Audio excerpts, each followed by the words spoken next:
membahas mengenai definisi etika bisnis dan perkembangan etika bisnis. Jadi, apa itu etika bisnis? Etika bisnis adalah keseluruhan dari aturan-aturan etika, baik tertulis maupun tidak tertulis, yang mengatur hak-hak dan kewajiban dari produsen dan konsumen, serta etika yang harus diperhatikan dalam berbisnis. Kemudian, bagaimana perkembangan dari etika bisnis? Etika bisnis berkembang sudah mulai dari zaman prasejarah, kemudian dilanjutkan pada tahun 1960, kemudian pada tahun 1970 istilah etika bisnis ini pertama kali muncul di negara Amerika Serikat, dan kemudian pada tahun 1980 istilah etika bisnis ini sudah mulai memasuki wilayah barat, diawali di negara Inggris. Secara geografis dan secara kultural, negara Inggris ini memang paling dekat dengan negara Amerika Serikat, sehingga dapat menyebarkan bisnis ini. Kemudian pada tahun 1990 sampai dengan sekarang, etika bisnis ini sudah dikenal di seluruh dunia, tidak hanya di negara-negara barat, tapi sudah mendunia. Jadi pada bab kedua membahas mengenai teori dalam etika bisnis. Jadi dalam etika bisnis ini terdapat empat teori yang dibahas. Yang pertama, teori utilitarianisme. Teori ini membahas mengenai memaksimalkan kebahagiaan dan mengurangi penderitaan. Jadi maksud dari teori ini lebih mengedepankan kepentingan dari masyarakat luas. Kemudian yang kedua yaitu teori deontologi. Teori deontologi ini merupakan teori yang menekankan untuk melakukan segala sesuatu hal berdasarkan standar moral yang berlaku. Jadi teori ini kewajiban harus didasari dengan tanggung jawab. Seperti contoh, seorang manajer keuangan harus bertanggung jawab terhadap keuangan di dalam perusahaan. Yang ketiga yaitu teori hak. Teori hak merupakan suatu pendekatan yang banyak digunakan untuk mengevaluasi perbuatan, tindakan, ataupun kebijakan bisnisnya, apakah sudah benar atau tidak berdasarkan dengan kaidah hak dari seseorang. Kemudian yang keempat yaitu teori keutamaan. Teori keutamaan ini merupakan teori yang mengajarkan bagaimana cara memandang sikap dari seseorang, seperti bagaimana apakah dia baik atau tidak, jujur atau tidak, dan lain sebagainya. Etika yang berhubungan dengan kehidupan sehari-hari. Yang pertama ada nilai etika. Nilai etika adalah suatu aturan atau norma yang digunakan sebagai pedoman dalam berperilaku di dalam masyarakat. Kemudian yang kedua ada hak dan kewajiban. Hak adalah hal yang mutlak yang dimiliki seseorang dan penggunaannya itu disesuaikan oleh masing-masing individu. Hak yaitu hak untuk mengeluarkan. Kemudian kewajiban. Kewajiban adalah suatu hal yang harus dilakukan dengan rasa bertanggung jawab. Contoh dari kewajiban yaitu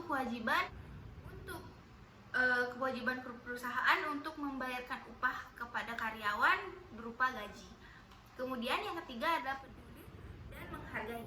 Peduli adalah sebuah nilai dasar dan sikap dalam bertindak dan memperhatikan secara proaktif ke lingkungan sekitar.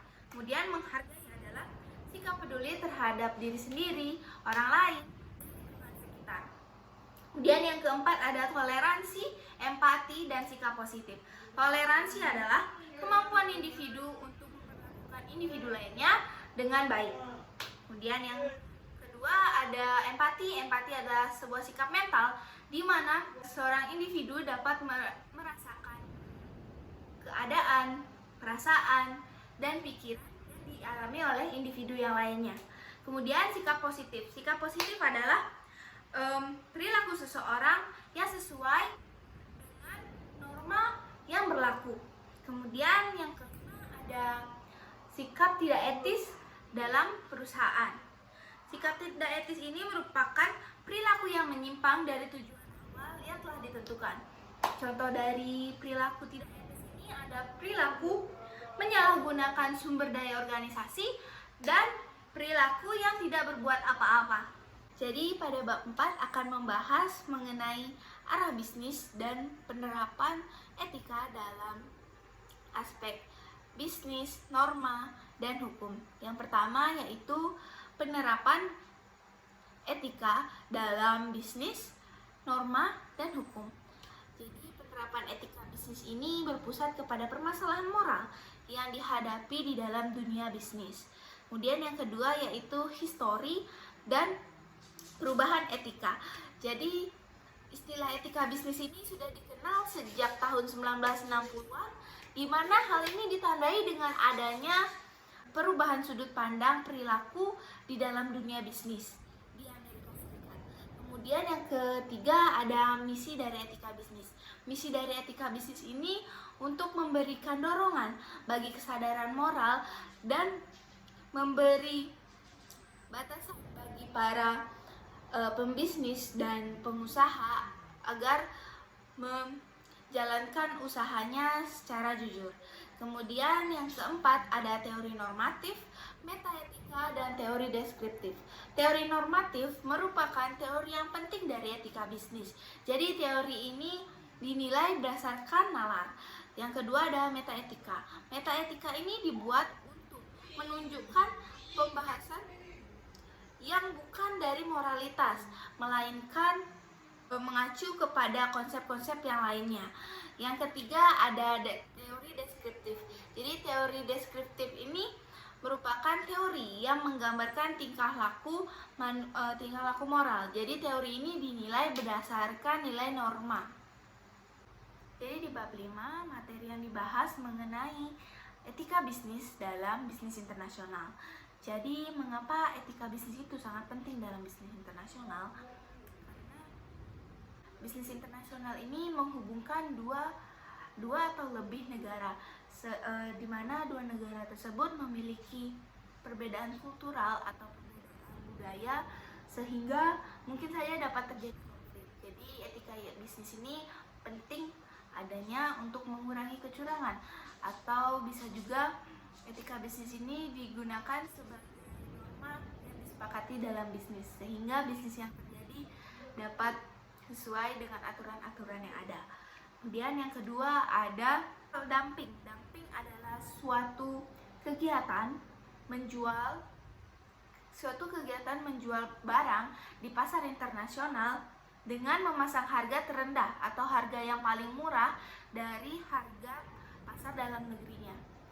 Kemudian yang ketiga yaitu tentang whistleblowing. Whistleblowing ini adalah suatu tindakan yang dilakukan oleh badan swasta atau publik yang digunakan untuk mengungkapkan informasi mengenai kasus korupsi yang berbahaya kepada publik. Pada bab ke-6 kali ini akan membahas mengenai sumber-sumber dan nilai dalam perilaku etika agama, filosofi, budaya, dan hukum. Jadi yang pertama yaitu etika agama. Etika agama merupakan etika yang menilai kebaikan atau keburukan yang dianut oleh suatu golongan yang ada di masyarakat. Yang kedua ada etika filosofi. Etika filosofi ini merupakan etika yang berasal dari aktivitas berpikir manusia yang diwariskan secara turun-temurun dan dikembangkan lebih dari 2000 tahun. Kemudian yang ketiga ada etika budaya. Etika budaya ini adalah etika yang menganut pada nilai etik yang mampu menjaga, mempertahankan, dan meningkatkan harkat dan martabat manusia. Yang keempat ada etika hukum. Etika hukum ini merupakan prosedur dan kode etik yang ditetapkan oleh sistem hukum negara untuk membedakan yang benar dan yang salah dalam perilaku di dalam masyarakat.